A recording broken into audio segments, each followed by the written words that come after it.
22/7/2001 રાજેન્દ્રનગરમાં કુષ્ઠરોગીઓની સંસ્થામાં સ્વામી સચ્ચિદાનંદ પરમહંસ નિકેતન આશ્રમ પેટલાદ દંતાલીવાળાએ કરેલું પ્રવચન.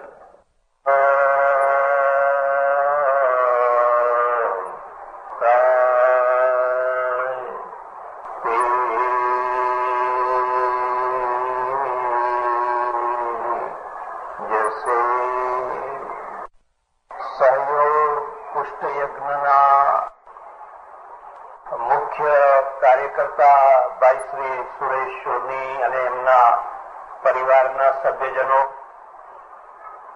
મંચ ઉપર બિરાજેલા બધા જ વિશિષ્ટ મહાનુભાવો, સજ્જનો અને બહેનો, ગાંધીજીના જીવન ઉપર મારી દ્રષ્ટિએ જે પ્રાથમિક અસરો હતી એ ત્રણ મહાપુરુષોની હતી: ટોલ્સ્ટોય, રસ્કિન અને શ્રીમદ રાજચંદ્ર. જ્યાં સુધી તમારામાં અસર ગ્રહણ કરવાની શક્તિ છે ત્યાં સુધી જ તમારું જીવન છે. જે દિવસે તમે કોઈથી અસર પામતા નથી, પ્રભાવિત થતા નથી, જીવન સમાપ્ત થયું સમજો. મારી દ્રષ્ટિએ ત્રણ લોકો છે, ત્રણ વસ્તુઓ છે, એના ઉપર કોઈ અસર નથી થતી હોતી. એક પથ્થર છે અને પાણીમાં નાખી મૂકો તો એના ઉપર કોઈ અસર નથી થતી. 1000 વર્ષે તમે બહાર કાઢો તો એ પથ્થરો એવો ને એવો જ છે. એક અહંકારી માણસ છે, એને પણ જલ્દી કોઈની અસર નથી. એને સતત એમ જ લાગ્યા કરે છે કે હું પૂર્ણ જ છું ને મારે કોઈની પાસેથી કશું જ શીખવાનું નથી, કશું જ ગ્રહણ કરવાનું નથી. એટલે એવો માણસ છે કોઈનાથી પ્રભાવિત નથી અને પ્રભાવિત નથી થતો એટલે એનો વિકાસ પણ નથી થતો, એની પ્રગતિ પણ નથી થતી. એક ત્રીજો માણસ છે જેને અમારે ત્યાં શાસ્ત્રમાં મોહ કયો છે. ઊંડાણથી મોહમાં પડેલો માણસ છે. એ એક જગ્યાએ પ્રભાવિત થયો છે, બીજી કોઈ જગ્યાએ પ્રભાવિત નથી, માત્ર એક જ જગ્યાએ. પછી એ પત્નીથી હોય, પતિથી હોય, સંપ્રદાયથી હોય, વાળાથી હોય, વ્યક્તિથી હોય, પણ કોઈ એક જગ્યાએ એટલા ઊંડાણથી એ મોહમાં ઉતરેલો છે એને બીજી કોઈ જગ્યાએ કોઈ અસર દેખાતી. પણ જેના વિવેકની બારી ખુલ્લી છે, જેની જિજ્ઞાસા મરી નથી, જેની જિજ્ઞાસા જાગૃત છે, એવો માણસ સતત કોઈને કોઈનાથી પ્રભાવિત થયા જ કરતો હોય. સંગીત ચાલતું હોય ને તમે પ્રભાવિત ના થાઓ તો તમારામાં કોઈ પ્રકારની જડતા છે. આ બાળાઓ બધી મંદ બુદ્ધિની હમણાં આવી અને એમણે સ્વાગત ગીત રજૂ કર્યું. તમે એક માર્ક કર્યો, મંદ બુદ્ધિની બધી બાળાઓને મેં ખાસ રીતે જોઈ કે બહુ હસે છે. તમને જોતાની સાથે જ એનું મોઢું મલકાય છે. તમારું મલકાય કે ના મલકાય કે એ વાત જુદી છે. ઘણા લોકો એવા હોય છે કે કદી હસતા જ નથી હોતા. એમના માટે લાફિંગ ક્લબો કરવી પડે છે. પૈસા લઈ અને એ લોકો એમને હસતા શીખવાડે છે. એક શેઠ સામે જ બેસી રહેતા અને આવડા મોટા મોટા ચશ્મા, પેલા મોતિયા ઉતરાવેલા પહેલા છે ને ડાબલા જેવા, આખી સભા હશે પણ એ હસે જ નહીં. પછી મને એમ થયું કે આ માણસ બહેરો હોવો જોઈએ, કારણ કે સમજે તો હશે ને. પણ પછી થયું ના ના, બહેરો 2 વાર હશે. એક લોકોની સાથે હશે ને પછી જયારે સમજાય ત્યારે હશે. આ તો 2 વાર નથી હસતા. મળવાનું થયું. મેં કહ્યું આખી સભા હસે છે અને તમે આમ મારા સામે જોઈને બેસી રહ્યો છો, જરાય અસર નથી થતી, જરાય હસતા નથી. કારણ શું છે? મને કે શેઠિયા મુવા છીએ, શું કરીએ એમ છે. મેં કહ્યું એનો અર્થ શું? મને કે શેઠ થયા પછી હસાય નહીં. મજૂર હશે, કારીગર હશે, કલાકાર હશે, બધા હશે, પણ શેઠને તો પૂતળાની માફક બેસી રહેવું પડે. મેં કહ્યું કયા પાપ જાગ્યા? એક માણસ જ ખડખડાટ હસી શકે છે. તમે ગાયને, ભેંસને, કૂતરાને, બળદને કદી ખડખડાટ હસતા જોયા? ખુશી થાય, રાજી થાય, પૂછડવા મન કરે, એ બધું કરે, પણ માણસ જ ખડખડાટ હસી શકે છે અને તમે હસી નથી શકતા. મને કે ના હસાય. અમારું વ્યક્તિત્વ જ એવું છે કે અમારે ધીર ગંભીર રહેવું પડે. અમે તમને ખબર હોય કે ના હોય, અત્યંત ગંભીર વૃત્તિથી રહેનારા માણસો એમના જે જીવન પ્રદાન કરનારા હાર્મોન ખોઈ બેસે છે. તમને ખબર નથી, તમે હસો છો ત્યારે તમારા અંદર એક આરોગ્ય આપનારા હોર્મોન પેદા થાય છે અને એ હોર્મોન છે તમને આરોગ્ય આપે છે. એટલે હું તમને ખાનગીમાં વાત કહું છું કે તમે 24 કલાક ગંભીરતાથી રહેતા હો તો ભલે રહો, પણ જમતી વખતે ટેબલ ઉપર કે ચા પીતી વખતે તો લાઇટ ટોકિંગ કરજો. એટલે હળવો વાર્તાલાપ, દીકરા સાથે, દીકરી સાથે, ભાઈઓ સાથે, બધાના સાથે. તો તમે નજીક આવશો, નહીં તો તમે ઘરમાં રહીને પણ એક દિવાલ ઉભી કરી દેશો અને એક એવી દિવાલ ઉભી કરશો ઘરના માણસો તમારાથી દૂર થશે. તારા એક ઓળખીતા જૈન સજ્જન હતા, બહુ સજ્જન માણસ. એક્સિડન્ટ થયો, ગુજરી ગયો બિચારો નાની ઉંમરમાં. તમારી સાથે એનો બહુ મેળ. મારા પુસ્તકો, કેસેટો વાંચે અને જૈન મુનિઓ પાસે પહોંચી જાય પ્રશ્નો પૂછવા માટે. લોકો એનાથી ત્રાસી જાય, કંટાળી જાય. મને કે સ્વામીજી, મારો દીકરો અને મારી દીકરી બંને કોલેજમાં આવ્યા. બંને, એક દીકરી ને એક દીકરો, બંને જુવાન કોલેજમાં આવ્યા. એટલે પહેલા જ દિવસે મેં જમવાના ટેબલ ઉપર એમને કહ્યું, જો બેટા, તમે હવે કોલેજમાં આવ્યા અને કોલેજમાં ભણવાનું ઓછું ને પ્રેમ કરવાનું વધારે થતું હોય છે. આ એના શબ્દો છે. એટલે કદાચ તમારે કોઈની સાથે પ્રેમ થઈ જાય તો મને કોઈ વાંધો નથી, પણ મને વાત કરજો. તમે 5% આગળ વધ્યા હોય ને મને વાત કરજો. પછી જો વધારે આગળ વધવા જેવું હશે તો હું તમને લીલી ઝંડી બતાવી દઈશ, વધો આગળ. પણ 90% સુધી તમે ગુપ્ત રાખો, સંતાડીને રાખો અને 90% પછી મને ખબર પડશે તમે કુવામાં પડવાના હશો તો હું તમને રોકી નહીં શકું, તો હું તમને બચાવી નહીં શકું. પણ 5% હશો તો હું તમને બચાવી શકું. શું વાત કરો છો તમે? દીકરા દીકરી સાથે આવી વાત કરો છો? મને કે મિત્રો છે, એ તો દીકરા ને દીકરીને અમે ભાઈબંધ કહીએ છીએ, મારા મિત્રો છે, મેં એમને છૂટ આપી છે. પરિણામ એ આવ્યું કે બંને છોકરાઓએ કોલેજ પાર કરી, પણ કોઈ વિઘ્ન વિના પાર કરી. કોઈ ગડબડ થઈ? જે લોકો બિલકુલ મોઢું ચડાવીને જે એકદમ આમ સિરિયસ બેસે છે ને, એમના છોકરા ખોઈ જતા હોય છે. કારણ કે જે આત્મીયતા, જે નજીકનો સંબંધ એ ખોઈ બેઠા હોય છે. એટલે તમારામાં અસર ગ્રહણ કરવાની શક્તિ હોવી જોઈએ, ભૂલ સ્વીકાર કરવાની શક્તિ પણ હોવી જોઈએ અને કોઈની ભૂલ એને સંભળાવવાની પણ શક્તિ હોવી જોઈએ. ગાંધીજીની પાસે બહુ મોટી શક્તિ હતી અને એમણે આખી જિંદગી ઘણા લોકો પાસેથી ગ્રહણ કર્યા જ કર્યું. મનુએ લખ્યું છે કે માણસ જિંદગી ભરનો વિદ્યાર્થી છે. એનું વિદ્યાર્થી પણ કદી પૂરું થતું નથી. જિંદગી ભરનો એ વિદ્યાર્થી છે. અને નવાઈ એ છે કે જેમ જેમ તમે મોટા થતા જાઓ છો એમ એમ તમારે નાના માણસો પાસેથી શીખવાનું હોય છે. પહેલા પ્રોફેસરો પાસેથી શીખ્યા, મોટા મોટા પુસ્તકો પાસેથી શીખ્યા, એ તો બરાબર છે. પણ જયારે તમે ઘણા મોટા થઈ જાઓ ને પછી નાના માણસો પાસે શીખવાનું હોય છે. આ મંદવાદ બુદ્ધિવાળી બહેનો છે, હસ્યા જ કરે, હસ્યા જ કરે. એમને એમ થતું હશે કે આ જોઓને વધારે પડતી બુદ્ધિના પ્રાણીઓ બધા આવ્યા છે અને બિચારા કેવા ટેન્શનમાં રહે છે કે જરાય મોઢું મલકાવી નથી શકતા. એના કરતા તો અમે સારા કે ખડખડાટ હસી શકીએ છીએ. અમારા વર્તમાનનું ઠેકાણું નથી, ભૂતનું ઠેકાણું નથી, ભવિષ્ય નું કઈ ખબર નથી અને છતાંય અમે ખડખડાટ હસી શકીએ છીએ. અને આ કૂતરા તો જોવો બધા કેવા બેઠા છે. મને લાગે છે એવું સમજીને હસતા હોવા જોઈએ. ખબર નહીં, પૂછ તપાસ કરજો કે કેમ હસતા હતા, પણ એટલું નક્કી છે કે હસ્યા કરે છે. 3 વ્યક્તિઓથી ગાંધીજી બહુ પ્રભાવિત થયા અને એમાં મારી સમજણ પ્રમાણે ટોલ્સ્ટોય પાસેથી એ સમાજ વ્યવસ્થા એમણે ગ્રહણ કરી, રસ્કિન પાસેથી અર્થતંત્ર ગ્રહણ કર્યું, સર્વોદય, અને શ્રીમદ રાજચંદ્ર પાસેથી અહિંસા ગ્રહણ કરી.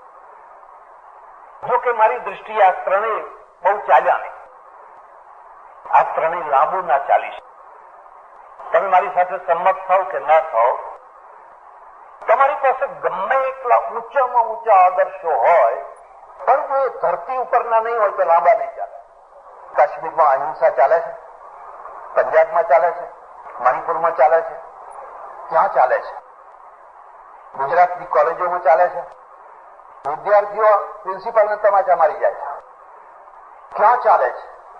બહુ ચાલ્યું. તમે ધરતી ઉપરના માણસ, ધરતી ઉપરના આદર્શો લઈને ચાલશો તો લાંબુ ચાલશે. તમારે બધી ચર્ચામાં ઉતરવું નથી.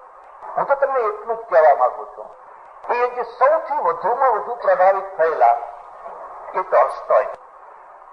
કારણ કે ગાંધીજી છે પૂરા અધ્યાત્મવાદી નતા, એ રાષ્ટ્રવાદી હતા, એ માનવતાવાદી હતા, એ સમાજવાદી હતા. જીવનનો એક પણ એવો પ્રશ્ન નહીં હોય કે જેને એમણે ટચ ના કર્યો અને જેનો ઉકેલ એમની દ્રષ્ટિએ ખરો ખોટો જે હોય એનો ઉકેલ ન સૂચવ્યો હોય એવો એક પ્રશ્ન કામડા ગંધાઈ રહ્યા છે. અને અહીંયા મંદિરે જનારા તો હજારો માણસો છે, છોકરા વગાડનારા હજારો માણસો છે, પણ સફાઈ કરનાર તો કોઈ નથી. કારણ કે સફાઈ કરવાનું કામ એક નિશ્ચિત વર્ગને સોંપેલું અને એ વર્ગ જે કામ કરે બીજાનાથી તો થાય જ, બીજા કોઈ નથી એ ના થઈ શકે. એટલે એમણે એમના આશ્રમોમાં જે પહેલી શરૂઆત કરીને જાતે સફાઈ, એમના અંતેવાસી એક સજ્જન મને મળ્યા, એ વખતમાં તો ઉઠાવ જાજરું, આવા બધા નહીં, પ્લસ ને એવા બધા નહીં, પણ એટલા ચોખ્ખા હોય, એટલા ચોખ્ખા હોય કે એક માખી જોવા ના મળે, એક માખી જોવા ના મળે, એટલી સ્વચ્છતા એ રાખે, રખાવે. આ પાયાનો પ્રશ્ન છે. અમારે ત્યાં જે અધ્યાત્મ થયું બહુ પરાકાષ્ઠાએ જાય એટલે આત્મા ને પરલોક, આત્મા ને પરલોક. ગામ ગંધાતું હોય તો ગંધાય, વિધવાઓ મરતી હોય તો મરે, ચકતાઓનું જે થવું હોય એ થાય, ગરીબોનું જે થવાનું હોય એ થાય, જેનું જે થવાનું હોય એ થાય. તું તારા આત્માનું કલ્યાણ કરી લે, સાક્ષાત્કાર કરી લે, કુંડલી જગાડી લે, ફલાણું કરી લે. આ બધામાં કશો સાર નથી. અધૂરામાં પૂરું. ભારતમાં આજે જીવનના પ્રશ્નોને ન અડવાનું કારણ એક એ પણ થયું કે આ બધું પૂર્વના કર્મે આવેલું છે. અમે ફરી ફરીને લોકોના ગળે આજ વાત ઉતારીએ, આ વિકલાંગ કેમ થયા છે? પૂર્વના કર્મે. પૂર્વમાં એવા કોઈ કર્મ કર્યા છે એટલે બધા વિકલાંગ થયા છે અને હવે ભોગવે છૂટકો. આ સ્ત્રી વિધવા કેમ થઈ છે? પૂર્વના કર્મે. અને સંતાન કેમ નથી થતું? પૂર્વના કર્મે. બધું જ પૂર્વના કર્મ. અને આ પૂર્વના કર્મ એટલે નિયતિવાદ. કે નિયતિવાદે જે માનવતાના કાર્યો કે પ્રશ્નો ઉકેલવાનો જે પ્રશ્ન છે ને એને કર્મ લોકોને મોરા બનાવી દીધા, તીવ્ર ના બનાવી. મને એક સજ્જને કહ્યું, મને કે હજુ તમને ખબર નથી, આ કલયુગ ચાલે છે, હજુ આનાથી વધારે ભયંકર યુગ આવવાનો છે અને આ દેશ ફરી ગુલામ થશે, લીલો ઝંડો બધે ફેરી જવાનો છે. તમને કેવી રીતે ખબર પડી? કારણ કે તમને ખબર નથી આ કયો યુગ ચાલે છે, હજુ વધારે ભયંકર યુગ આવવાનો છે. તમે પહેલેથી જ માણસોના મન મારી નાખો, એમના મગજ છે એને તમે ગુમરાહ કરી નાખો, તો એ માણસ પછી પ્રશ્નો સાથે સંઘર્ષ ના કરી શકે. પ્રશ્નો સાથે સંઘર્ષ ના કરી શકે એટલે પ્રશ્નો વિકરાળ રાક્ષસ જેવા થઈ જાય. પાણીના પ્રશ્નો, અનાજના પ્રશ્નો, નિવાસના પ્રશ્નો, ગરીબીના પ્રશ્નો, આ બધા પ્રશ્નો છે. જો ધર્મ એનાથી અલગ થઈ જાય, અધ્યાત્મ એનાથી અલગ થઈ જાય તો પછી આ બધા પ્રશ્નો ઉકેલ શકો. અને આપણે અલગ થઈ ગયા, આપણે અલગ થઈ ગયા. પ્રશ્નોની ઉકેલવાની શરૂઆત ક્રિશ્ચનોએ કરી. ક્રિશ્ચનિટી છે એને આ પ્રશ્નો ઉકેલવાની શરૂઆત કરી અને એમાંથી વિવેકાનંદ, ગાંધીજી, દયાનંદ સરસ્વતી આ લોકોએ માનવતાની આહ્લેખ જગાવી કે આપણા ભાઈઓ માટે કંઈક કરો, આપણા ભાઈઓ માટે કંઈક કરો. તમે માત્ર એને પૂર્વના કર્મ ઉપર ના છોડી. હમણાં એક સજ્જન આવેલા મારા આશ્રમમાં, વાતમાંથી વાત નીકળી. મેં કહ્યું આ ધરતીકંપ થયો એમાં જે હજારો માણસો મરી ગયા એ બધા પૂર્વના કર્મે મરી ગયા. મને કે એવું જ હોય ને બીજું તો શું હોય? તો પેલા 400 જે છોકરા વિદ્યાર્થી, 400 બાળકો એક સાથે દટાઈ ગયા એ પણ પૂર્વના કર્મે દટાઈ ગયા. અને અમદાવાદના ફ્લેટોમાં જે મરી ગયા એ બધા પૂર્વ. તો હવે ફ્લેટ વાળાને જેલમાં શું કામ પૂરો છે? એમને તો બિચારે સારું કર્યું, પૂર્વના કર્મ ભોગવાવી દીધા. તો હવે ફ્લેટ વાળાને તમે જેલમાં શું કામ? આ રીતે તો તમે જિંદગીનો કોઈ પ્રશ્ન ઉકેલી નહીં શકો. આનું સમાધાન પણ નથી. જે 400 બાળકો મરી ગયા એ તો મરી ગયા. માનો કે એમને પૂર્વમાં કોઈ પાપ કર્યું હતું, પાપના કારણે દટાઈ ગયા, મરી ગયા તો સમજ્યા. પણ એનું ફળ તો એના મા બાપને ભોગવવાનું છે, એના સગાવાલાને ભોગવવાનું છે. એક માણસ મરી જાય છે એનું ફળ એને જ નથી ભોગવવાનું. એની પત્ની વિધવા થાય છે, એનો પતિ વિધવા થાય છે. રાપરમાં મારા એક ઓળખીતા જૈન સજ્જન છે, એની પત્ની ધરતીકંપમાં દબાઈને મરી ગઈ. હવે આ માણસ અડધા ગાંડા જેવો, નથી દુકાને જતો, નથી ધંધો કરતો, નથી વેપાર કરતો, કશું જ નહીં. મને કે આ બધી મિલકત હવે મારે આપી દેવી છે, હવે મારા જીવનમાં કશું રહ્યું જ નહીં. એનું ફળ આને ભોગવવાનું છે અને આનું ફળ પાછા 2 છોકરા છે. હવે છોકરાને મોટો કેવી રીતે કરવા? ભલા થજો, તમને આ રવાડે ચડશો નહીં. એવા રવાડે ચડજો કે જેથી ફરી ધરતીકંપ આવે તો પણ મકાન તૂટે નહીં. એવા મજબૂત મકાન બનાવો. એ ક્યારે થઈ શકે કે તમે આ પૂર્વમાંથી છૂટો ચાલે. તમે સારા મકાન બનાવો તો તૂટવાના નથી. તમે સારી વ્યવસ્થા કરો તો બચવાના છો. અને જે બચેલા છે એને નવું જીવન આપવાનું છે. આ બધું ચાલતું રહે અને આજે પણ ચાલે છે. ત્યારે સૌથી વધુમાં વધુ જો ગાંધીજી કોઈનાથી પ્રભાવિત થયા હોય તો ટોલ્સ્ટોય. અને ટોલ્સ્ટોય છે એ સમયમાં, ઝારના સમયમાં જાગીરદારનો દીકરો છે, દરબારનો દીકરો છે. ભારતમાં દરબારી પણ જાગીરદાર પણ હતું. રાજાઓ, નાના રાજાઓ, નવાબો બધા હતા. એક બીજો મુદ્દો યાદ રાખજો. તમારે જો તમારા છોકરાનું ભલું ઈચ્છવું હોય તો એમને કદી પણ સ્થાયી આવક ખાતા ના કરી દેશો. સ્થાયી આવક ખાતા થયા ને મર્યા, કરોડ 2 કરોડ જમા કરી દીધા અને એના વ્યાજમાંથી ખાધે રાખજો. બસ એની બુદ્ધિ ખતમ. કારણ હવે કશું કરવાનું રહ્યું. ખંભાતના નવાબને કોઈએ કહ્યું કે તમારા બધા કુટુંબીજનોમાંથી ઘણા ખરા તો બિચારા ભૂખે મરે છે, અમે વાત કેમ ના કરી? તેને એક મોટું રસોડું ખોલી નાખ્યું. એના બધા 800 કુટુંબીજનો, એને 3 ટાઈમ જમવાનું ત્યાં. 3 ટાઈમ, સવારે, બપોરે, સાંજે. એ 800 માણસ ખતમ થયું. કારણ કે એને કશું કરવાનું રહ્યું છે. જે માણસ સંઘર્ષ નથી કરતો અને જે મા બાપ દીકરા દીકરીઓને સંઘર્ષ કરવાનું નથી શીખવાડતા અને બસ બેઠી આવકમાં ખાઓ, દાળ ભાત રોટલી શાક, ખીચડી કઢી, ખીચડી કઢી, ખીચડી, આ તો મરી જવાના બધા. કદી પણ એને બેઠી આવક ઉપર જીવતા ના કરશો. રજવાડા કેમ મરી ગયા? બેઠી આવક ઉપર જીવવાનું. બસ બેઠી આવક ઉપર જીવ. એટલે અને સારી રીતે જીવવાનું. એક બીજો મુદ્દો યાદ રાખો. જીવનમાં થોડુંક તો ટેન્શન હોવું જ જોઈએ. તમે કદી પણ એવી ઈચ્છા ના કરશો કે અમે ટેન્શન વિનાનું જીવન જીવીએ. ટેન્શન તો એક બેલેન્સ છે, એક ભાર છે. એ ટેન્શન તમને સીધા રાખે છે. બિલકુલ ટેન્શન ના હોય તો તમે પહેલેથી તો વાંકા છો ને, પછી કેટલા વાંકા થઈ જાવ કઈ કહેવાય. એટલે અમારે નાગા બાવાઓ છે ને બહુ ઉદ્દંડ હોય. જેને પનારું પડ્યું હોય એને ખબર હોય. ગાળો જ બોલે, હટ કરે, કારણ કે કોઈ ટેન્શન જ નથી. કઈ આગળ પાછળ કોઈ જવાબદારી નહીં, કોઈ ભાન નહીં, કોઈ આબરૂ જવાનો પ્રશ્ન નહીં, કોઈ ફલાનો પ્રશ્ન નહીં. એટલે પછી ગમે એમ ગાળો બોલે. થોડુંક દબાણ, થોડુંક ટેન્શન તો હોવું. અને મર્દાનગીનું માપ એ છે કે તમે કેટલું ટેન્શન સહન કરી શકો છો. તમારામાં કેટલું ટેન્શન સહન કરવાની શક્તિ છે. આ જે ટ્યુબ છે કે પેલો બલ્બ હોય છે એના ઉપર લખ્યું હોય છે 230. 230 નું કોઈ વાર 240, 250 થઈ જાય પણ ઉડે નહીં. એટલે લોકો કે કંપની સારી છે. અને કેટલાક ફિલામેન્ટ એવા હોય કે 220 માં જ ઉડી જાય. લખ્યું હોય 230 પણ 220 માં જ ઉડી જાય તો કંપની સારી નથી. માણસોમાં પણ આવું જ છે. દરેક માણસના મગજમાં એક ફિલામેન્ટ હોય. તમે કેટલું ટેન્શન સહન કરી શકો? તમે રાણા પ્રતાપ થઈ શકો છો? તમારું મેવાડ પડાવી લીધું હોય અને તમે જંગલમાં ઘાસના રોટલા ખાતા હોવ, તમારા ભાયા તો બીજા બધા રાજાઓના 10 આંગળા ઘી કેળામાં લીલા લહેર કરતા હોય અને તમારા ઉપર પ્રેશર થતું હોય કે તમે સંધિ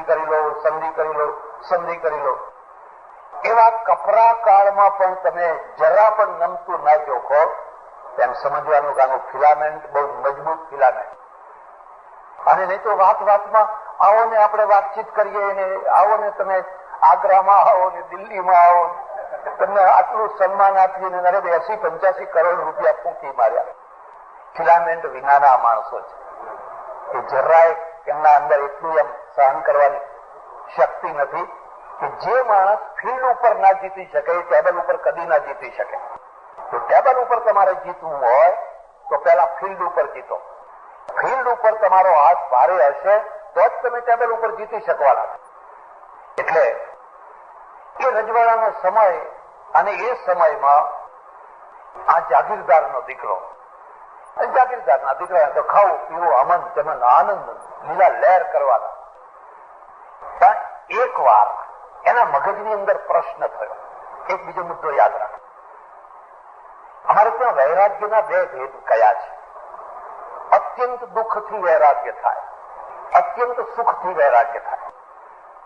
અત્યંત દુઃખ પડે અને ચારે તરફ નિરાશા એમાંથી વૈરાગ્ય થાય. આ સંસારમાં કઈ નથી. કારણ કે કઈ હોય તો કઈ મળે ને, કશું મળતું નથી એટલે કશું નથી. એક અતિ દુઃખમાંથી વૈરાગ્ય થાય, એક અત્યંત સુખમાંથી વૈરાગ્ય થાય. મહાવીરને જે વૈરાગ્ય થયો કે બુદ્ધને જે વૈરાગ્ય થયો એ દુઃખમાંથી નથી, કોઈ કષ્ટમાંથી નથી થયો. એમને તો સુખના ઢગલા હતા, કોઈ ચીજની કમી નથી. એ સુખમાંથી વૈરાગ્ય થાય. અને સુખની એક ખાસિયત છે કે સુખ સ્થાયી થઈ જાય પછી જીરો. સુખ એકવાર સ્થાયી થઈ જાય પછી એ સુખ ખતમ. મારી વાત તમારા ઘરે નહીં ઉતરે. તમે નવી ગાડી લાવો ને, પહેલા દિવસે તો એ ગાડી એટલું સુખ આપે વગર કારણે આટા મારવા જાય. એમાં હોર્ન વગાડે તો ક્યાં કે ના જરા આમ ફરી આવી. હવે એને 6 મહિના 12 મહિના 1 વર્ષ 2 વર્ષ થઈ ગયું છે. હવે સ્થાયી થઈ ગઈ છે. હવે એમાં કઈ સુખ ના રહે. હવે તો ઠીક છે, ઓફિસમાં જવા માટે બેસવું પડે, પેઢીએ જવા માટે બેસવું પડે. પણ જે પહેલા દિવસે જે મજા આવી હતી તે હવે આવતી. એક વાર સુખ સ્થાયી થાય, સ્થગિત થઈ જાય એટલે ખલાસ. પછી તમે દાળ ભાત રોટલી શાક રોજ ખાતા હો પછી કઈ એમાં મજા ના આવે. એ મજા કોને આવે કે જેને સૂકો રોટલો ના મળતો હોય એને આવે. એને તમે તમારું ભાણું આપો તો હા ખુશ થઈ એને આવે, તમને મજા નહીં આવે. એટલે આ ટોલ્સ્ટોય છે ને, એને સવારે ઉઠે એટલે મોડા ઉઠવાનું. રાતે સાચી છે. કામ નથી, કોઈ લક્ષ્ય નથી, કોઈ ઉદ્દેશ નથી, પછી વહેલા ઉઠીને કરવું શું? મોડે ઉઠવાનું. પછી બેડ ટી અંદર બેઠા ઐશ્વર્ય યાદ રાખજો. દરિદ્રતાના જેટલા પ્રશ્નો છે એથી વધારે ભયંકર પ્રશ્નો ઐશ્વર્યના છે. દરિદ્રતાને તો તમે સહન નહીં કરો તો ક્યાં જવાના હતા? તમે કુવામાં પડવા માંગો તો તમારી પાસે કુવો નથી. પણ અમીરી જે ઐશ્વર્ય છે એના પ્રશ્નો તો એટલા વિકરાળ ને એટલા ભયંકર છે કે જો એ ઐશ્વર્યને કંટ્રોલમાં ના લઈ શક્યા હોય તો એ તો ભયંકર વિનાશ કરી નાખે. આ બધા દારૂ પીવે છે એમ કે ઘણા લોકો બધા, પણ એ દારૂ પી 2 રૂપિયાનો, 5 રૂપિયાનો, 10 રૂપિયાનો, 20 રૂપિયાનો, 25 રૂપિયાનો. અને નવી એ છે કે જે 5-10 રૂપિયાનો દારૂ પીવે છે એને લોકો દારૂડિયો કરે છે. અને જે લોકો 20-20 હજારની બોટલો પી જાય છે એને કોઈ દારૂડિયો કહેતા જ નથી. 20,000 નીકળી જાય. હમણાં મારે તો એક સજ્જન આવેલા, એમને વાત કરી એટલે મને ખબર પડી. મને કે 10,000ની એક બોટલ આવે. એમાં શું એટલી બધી ખાંડ નાખી? મને કે ખાંડ તો હોય જ નહીં. 20,000ની બોટલમાં નાખ્યું શું હોય? થઈ જાય બસ 2-4-5 ભેગા થાય 15-20,000 અને પછી રંગમાં બેસો એટલે લાખોની વાત પૂરી કરે. પણ નવાઈ એ છે કે બધા શાહુકાર થઈને ફરતા હોય, આબરૂદાર થઈને ફરતા હોય, અને પેલો 5 રૂપિયા વાળો બિચારો દારૂડિયો થઈને દગો વાતો હોય. એટલે ચા પીવે, નાસ્તો કરે, ફલાણું કરે, નોકર ચાકર ફલાણું, પછી ઘોડો લઈને નીકળી જાય. 25-50 ઘોડા બધા, એમાંથી જે પસંદ પડે ઘોડો લઈને નીકળી જાય. તમને ખબર હોય કે ના હોય, રજનીશજીની પાસે 95 ગાડીઓ ભેગી થયેલી કે નહીં? અને બધી પેલી કઈ રોલ્સ રોય. એક માણસે કહ્યું મને કે આ રજનીશજીને તમે શું માનો છો? મેં કહ્યું હું તો આટલો જ ગજ માપું કે એના પાસે 95 ગાડીઓનો ઢગલો થાય, મને કોઈ ઉતરેલી ખડખડિયું ગાડી આપવા તૈયાર નથી. અને હું વર્ષોથી બોલ કરું છું, અને છતાંય કોઈ નથી કહેતો કે મહારાજા મારી 10 વર્ષ જૂની ગાડી છે, અને એના તો 95 ગાડીઓ છે. તો માણસમાં કંઈક હશે ત્યારે હાવ કંઈક એવું તો ના જ હોય ને. એટલું પણ કહી દઉં કે 95 ગાડીઓમાં એ બેસી નતા શકતા. એ 95 ગાડીઓમાં ભાગ્યે જ બેસી શકતા. હું પોર્ટલેન્ડ ગયેલો અને એમનો આશ્રમ ઓરેગનમાં એને ફોન કર્યો, ભાઈ અમારે આશ્રમની વિઝિટ લેવા આવવું છે. એટલે સેક્રેટરીએ કહ્યું કે આવો. હું 10-15 વર્ષ પહેલાની વાત કરું છું. પર હેડ એન્ટ્રી ફી $100. વાંધા કદી વેપાર વિના ના હોય નહીં. સાદું થાય તો વેપાર ચાલુ. આ અનુભવ પછી કહું છું, એમને નથી કરતી. બિહારમાં એક મુઝફ્ફરપુર છે ગામ, અને ત્યાં 35 વર્ષ પહેલા હું કાશીમાં ભણતો ત્યારે મારી અધ્યક્ષતામાં 108 રામાયણના પાઠ થયેલા. રામાયણનું સંમેલન થયેલું. બધા મારવાડી અબજો કરોડાધિપતિઓ, બધા મારવાડી શેઠાણીઓ, અમે બધા 150 સાધુ ભેગા થયેલા. અને હું નાનો પણ અધ્યક્ષ મને બનાવ્યો. 4-5 દિવસ થયા, એટલી મેદની જામે. પછી એક 50-55 વર્ષના સાધુ હતા, મારી પાસે મારા રૂમમાં આવ્યા. મને કે સ્વામીજી इतना मजमा इकट्ठा होता है, कुछ लाभ उठाओ. मैं कुछ शानो लाभ उठाવાનો છે ભાઈ? આપણે તો પ્રવચન કરીને ચાલતા થવાનું. મને કે अगर आप कह दें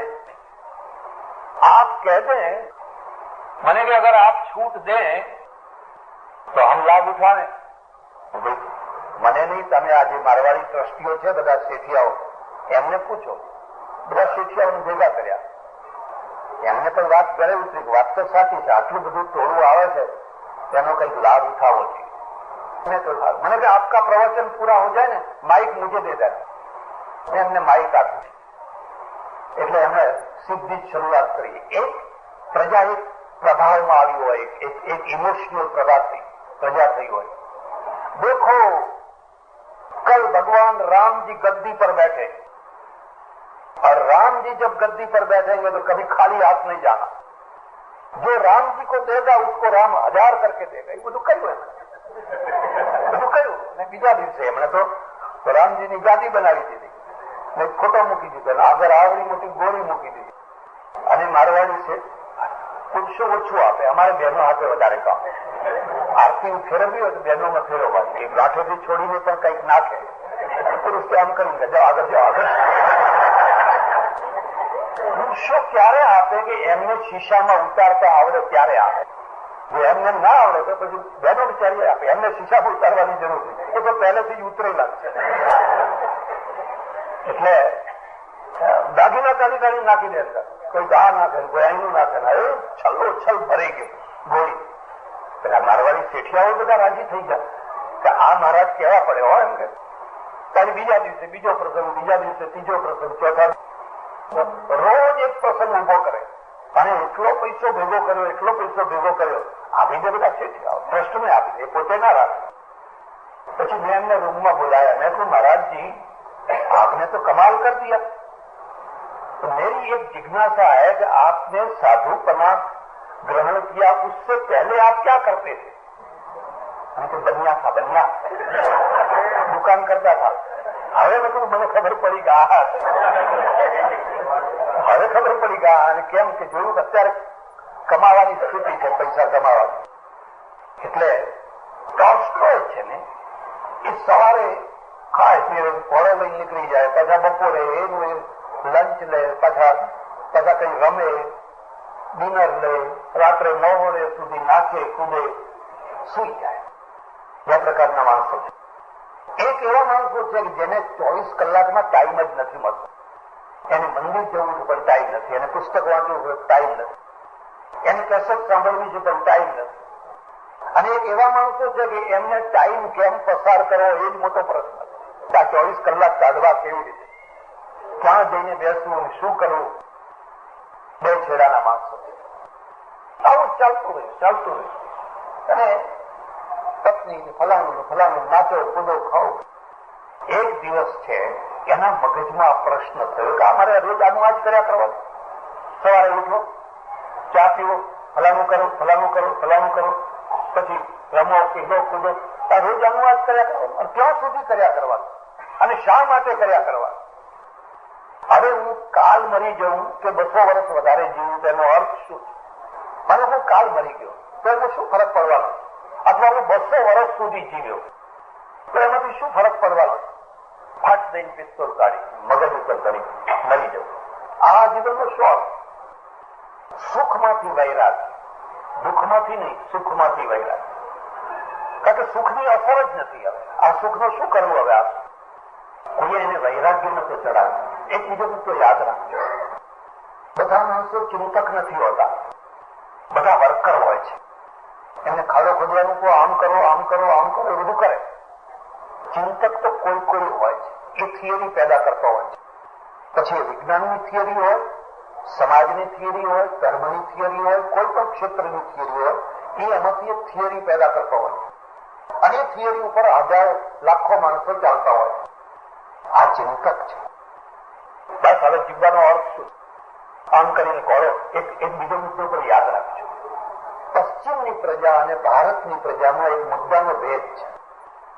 પશ્ચિમની પ્રજાનો હાથ બહુ જલ્દી રિવોલ્વર ઉપર જાય. આપણે તો રિવોલ્વર રાખતા જ નથી.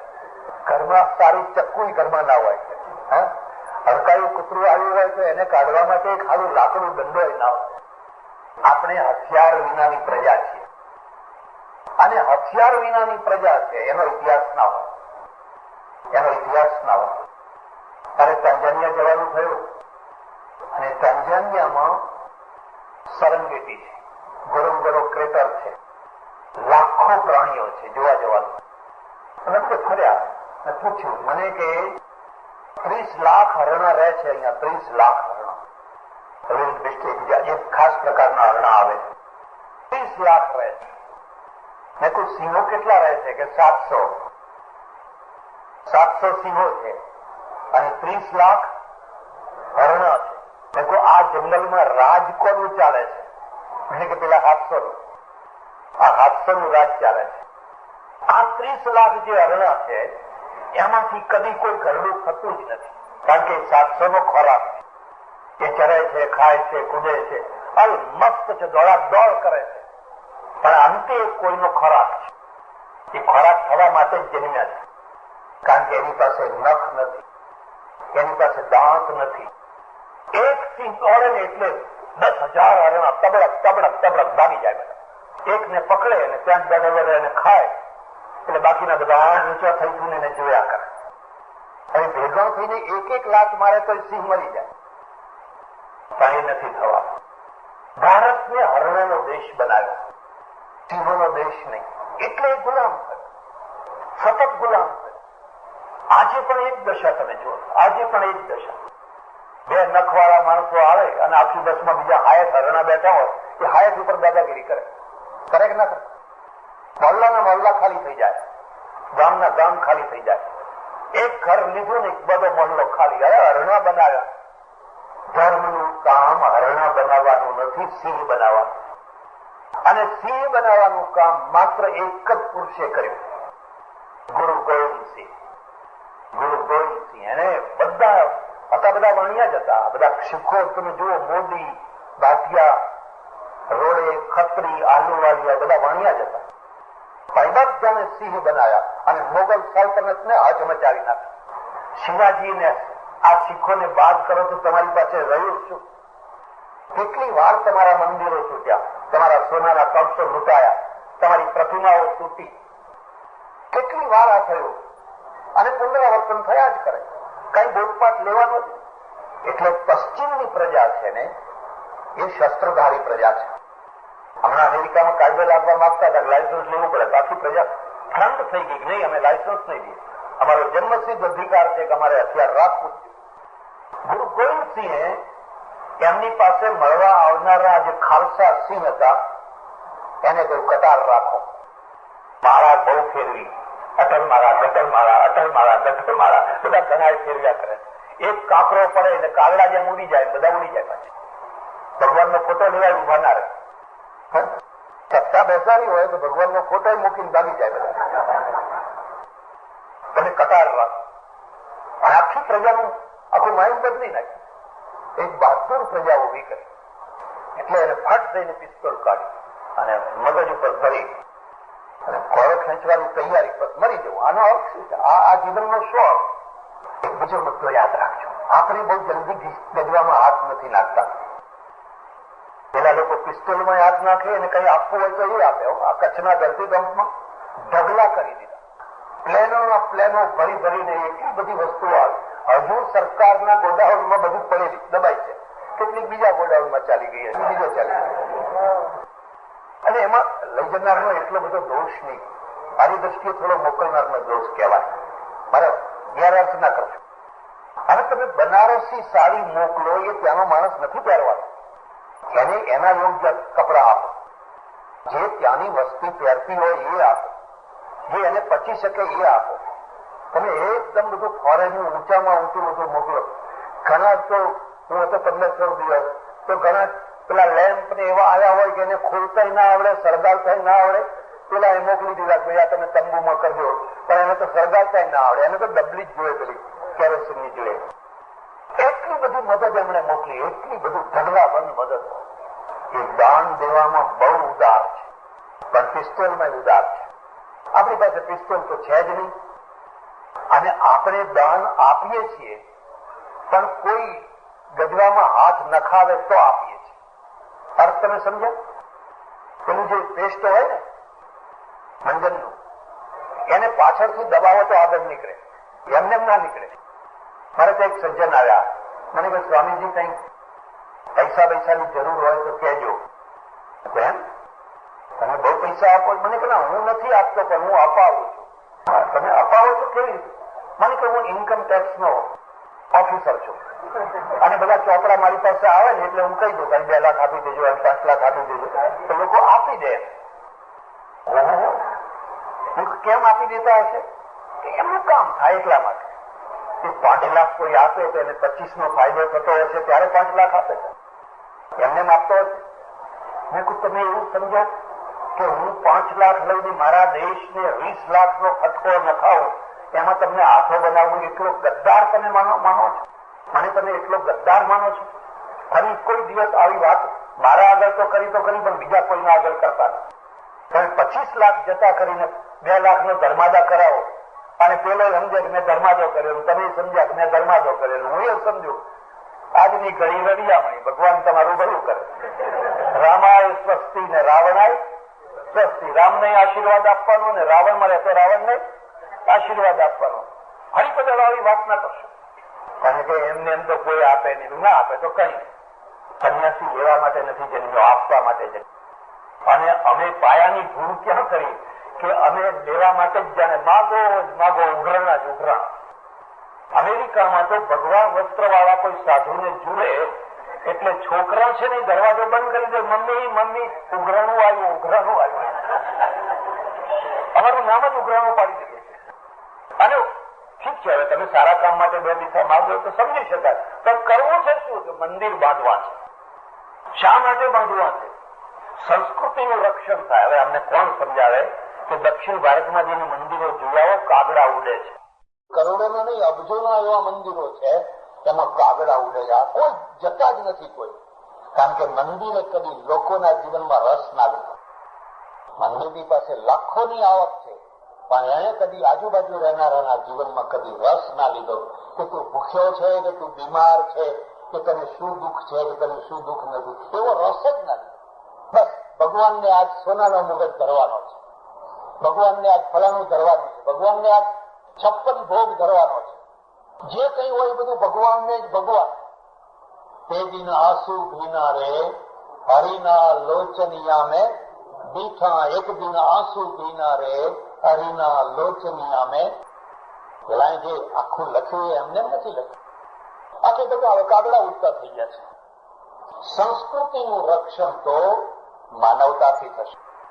તમે દુઃખી માણસ, પીડિત માણસ, ગરીબ માણસ, લાચાર માણસ, એના પ્રશ્નોમાં રસ લો તો તમારો જય જયકાર થાય. પણ આ તો હવે રસ્તો જેવો લીધો છે. એટલે આપણે જલ્દી દાન નથી કરી શકતા અને જલ્દી પિસ્તોલ તો કાઢી શકતા જ નથી. જે આવે એ રાજ કરી જાય, જે આવે એ લૂંટી જાય. મારા એક ઓળખીતા સજ્જન વાણિયા છે, મને કે સ્વામીજી હું તમારા રવાડે ના ચડું. મેં કહું મને ખાતરી જ છે સ્ટીમ ઉપર કલઈ ના થાય. સાલા પિત્તળના ઉપર કલઈ થાય કે સ્ટીલ ઉપર કલઈ ના થાય. મને કે જુઓ, કોઈ ચક્કુ લઈને કે પિસ્તોલ લઈને લૂંટવા આવે ને તો ચાવીઓ આપી દેવાની. એટલે આ કબાટ પડી છે, જુએ લઈ જા, હામે નહીં થવાનું. કેમ એમ? મને કે લઈ જઈને શું લઈ જશે? 5-25 હજાર આપણા ઘરમાં પડ્યા હોય તો લઈ જાય તો લઈ જાય, આપણે ફરી કમાઈ લઈશું એમ. પણ હામા થયા તો જાન જાય. તો હામા થઈએ તો આપણો જાન જાય. એના કરતા જે હોય એ ભલે લઈ જતો હોય. હવે બધા જ માણસો આવું ગણિત રાખે તો પછી ગુંડાઓનો જ દેશ થઈ જાય, ગુંડાઓનો જ રાજ થઈ જાય. તો બધા જ આ ગણિત લઈને ચાલે છે. એક બે મરે પણ એ બીજાને જીવાડવા માટે મરે. લુસાકા છે જાંબિયામાં રાજધાની, અને ત્યાં શોપિંગ સેન્ટર બહુ મોટું, ને આગળ બધી ઘણી ગાડીઓ પાર્ક કરે. અને ત્યારે ઝિમ્બાબ્વે જુદું નહીં થયેલું. ત્યારે ઝિમ્બાબ્વે ગુલામ એટલે રોડેશિયા, દક્ષિણ રોડેશિયા ગોરાઓનું રાજ. એટલે બધા ફ્રીડમ ફાઈટરોને આવી ગયેલા. અને હથિયારો એટલા સસ્તા મળે કે રમકડાનું પિસ્તોલ મોંઘી મળે ને સાચી પિસ્તોલ સસ્તી મળે. એટલા બધા આવી ગયેલા. એમાંથી પ્રશ્નો ઉભા થયેલા. ખાસ કરીને લોકોની જે સારી ગાડીઓ છે એ લોકો તફાવી જાય, ખેંચી લઈ જાય, પડાવી જાય. અને બધા ઉભેલા. એક ગોરો ડોસો ને એની ડોસી, પતિ પત્ની બે, 70-75 વર્ષની ઉંમરના, સામે ગાડી પાર્ક કરેલી. બધું આટલું બધું આમ ઉપાડી અને ગાડીમાં મૂકવા માટે ચાલે, જવા માટે. બરાબર ગાડી નજીક પહોંચ્યા કે એક નીકળો આવી ગયો, પેલો ફ્રીડમ ફાઈટર આવીને ફટ થઈને એને પિસ્તોલ ભરી દીધી. ચાવી આપી દે ગાડી, ગાડી સારી, ચાવી આપી દે. હવે આ બે જ માણસો, અને પણ દૂર તો બધાનો શ્વાસ અદ્ધર થઈ ગયો છે. થંભી ગયા બધા, જોઈ ગયા કે શું થશે, શું થશે, શું થશે. ખબર નહીં ક્યારે કયા ટાઈમે પેલા ગોરા વૃદ્ધ માણસે પેલી પિસ્તોલને આમ પકડીને એનો હાથ આમ મચેડ્યો એક સેકન્ડની અંદર. અને પેલી ડોસીએ બધું જે હાથમાં હતું એ પડતું મૂકીને આમ ફરીને આવી અને એની એડીવાળા જે બુટને માર્યા જોડતીને પેલાને ગબડાવી પાડી. પછી તો બધાને હિંમત આવી, પેલા બધા જોતા હતા એ બધાને હિંમત આવી અને એને પકડાઈ દીધો. ગાડી બચી ગઈ.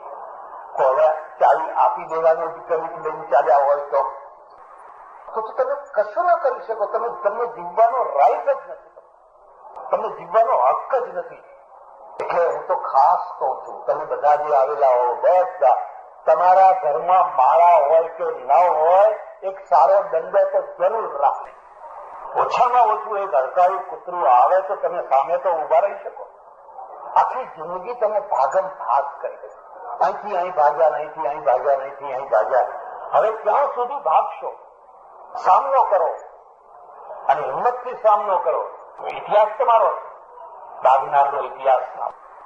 એને આમ ઘોડો દબાવવાની તૈયારીમાં હતો અને એક સ્ફૂર્તિથી, એક અંદરથી એક લાઈટ અને હાથ નીચે મૂકી. અમારે કોઈ એવી માન્યતા છે કે કોઈ વાર તમારા મગજની અંદર કોઈ એક અદભુત ન કલ્પી હોય એવી પ્રેરણા આવી જાય. કવિઓને પૂછો, લેખકોને પૂછો, એને ખ્યાલ ના હોય અને કઈ કઈ વાત આવી જાય. એટલે અમારે પેલા ગંગા સતી છે ને, ગંગા સતીએ કહ્યું છે, વીજળીના ચમકારે મોતીડું પરો પાનભાઈ, વીજળીના ચમકારે થયો ને ગયો, મોતીડું પરોયો તો પરોયો, નહીં તો પછી ખલાસ. અજળક અંધારા જાય, વીજળીના ચમકારે મોતીડું પરો. પિસ્તોલ મૂકી દીધી, ખડખડાટ હસ્યો, પોતાની જાત ઉપર જ હસ્યો. એને વિચારી આવ્યો કે મારા ત્યાં અઠવાડિયે 10 દિવસે 15 દિવસે એક સાધુ આવે છે મારા પપ્પાને મળવા માટે. એના પ્રત્યે મને ઘૃણા છે, કારણ કે જનરેશન ગેપ છે ને. પેલો જે કરડો માણસ છે એને સાધુ ગમે છે, આ જુવાન માણસને એ ગમતો જનરેશન ગેપ છે. મને એ માણસ જરાય ગમતો નથી, પણ મારા પપ્પાની માન્યતા ખાતર હું કશું બોલતો નથી. હવે જયારે એ આવે ને ત્યારે મારે એને પૂછવું છે કે મારા જિંદગીનો શો અર્થ છે. આ હવે ચા પીવો, ડિનર લેવું, લંચ લેવું, નાચવું, કૂદવું, ખેલવું, આજ મારા જિંદગીનો અર્થ. મારે કરવું શું જિંદગીમાં? બન્યું એવું કે યોગાનો યોગ તે જ દિવસે પેલા સાધુ આવ્યા, તે જ દિવસે જતા હતા, પેલા સામે આવતા ઉભો રહી ગયો. આ તો આજે જ આવી ગયા, સારું થયું, ચાલો ઉભા રહો, મારે તમને એક પ્રશ્ન પૂછવો છે. પેલા સાધુ હતા ને ખુશ ખુશ થઈ ગયા. એને કહ્યું, બેટા પૂછ, હું આટલા વર્ષોથી તારા ઘેર આવું છું, પણ તે કદી મારી સાથે વાત નથી કરી. હું તો એ દિવસની રાહ જોતો હતો તું મારી સાથે વાત કર. બીજો મુદ્દો યાદ રાખ, જેનામાં ઓછામાં ઓછી ઘૃણા હોય એનું નામ સાધુ. એ ચંપલ કરે છે કે એ મહત્વની વાત નથી, એ એકાદશી કરે છે કે નહીં, ગુરુવાર કરે છે કે નહીં, મંગળવાર કરે છે કે નહીં, એ કોઈ મહત્વની વાત નથી. તમારામાંથી જે કોઈ ભણેલા હોય એ મને બતાવો કે ગીતામાં કોઈ જગ્યાએ લખ્યું છે અર્જુન તું શનિવાર કરજે, તું મંગળવાર કરજે, એવું કોઈ જગ્યાએ લખ્યું છે? તું દશામાનું વ્રત કરજે. આ બધું ક્યાંથી આવ્યું? તમે તો તમારું ખરું તો છોડી દો. કૃષ્ણે કહ્યું છે તો રોજ ખાજે, એવું કહ્યું. યુક્તાહાર વિહારસ્ય યુક્ત ચેષ્ટસ્ય કર્મસુ યુક્ત સ્વપ્નાવબોધસ્ય યોગો ભવતિ દુઃખા. ગીતા તો યોગ્ય આહાર કરે, યોગ્ય વિહાર કરે. યુક્તાહાર વિહારસ્ય, યોગ્ય રીતે ઊંઘજો ને યોગ્ય રીતે જાગજો તો તમે યોગ કાયમના માટે દુઃખ દૂર કરનારો તમે યોગ પ્રાપ્ત થશે. કાં તો પછી ખા જ કરો ને, કાં તો પછી ખાવાનું છોડી દો. નહીં, એ યોગ નથી, એ યોગ નથી, મધ્યમ માર્ગ. પણ જે નથી કહ્યું એ વધારે થાય છે, જે કહ્યું એ થતું નથી. કોઈની સાધુતાનું માપ કાઢવું હોય તો એ અર્થમાં છે કે એને ઘૃણા ઓછામાં ઓછી ઘૃણા. અને સૌથી અઘરું કામ તો એ છે કે ઘૃણા કરનારના ઉપર ઘૃણા નથી. આ દોષતા તો ઘૃણા કરે છે, રિએક્શન સ્વાભાવિક છે. હશે ને એના સામે આપણે હસીએ અને આંખો કાઢે એના સામે આંખો કાઢીએ તો સ્વાભાવિક રિએક્શન.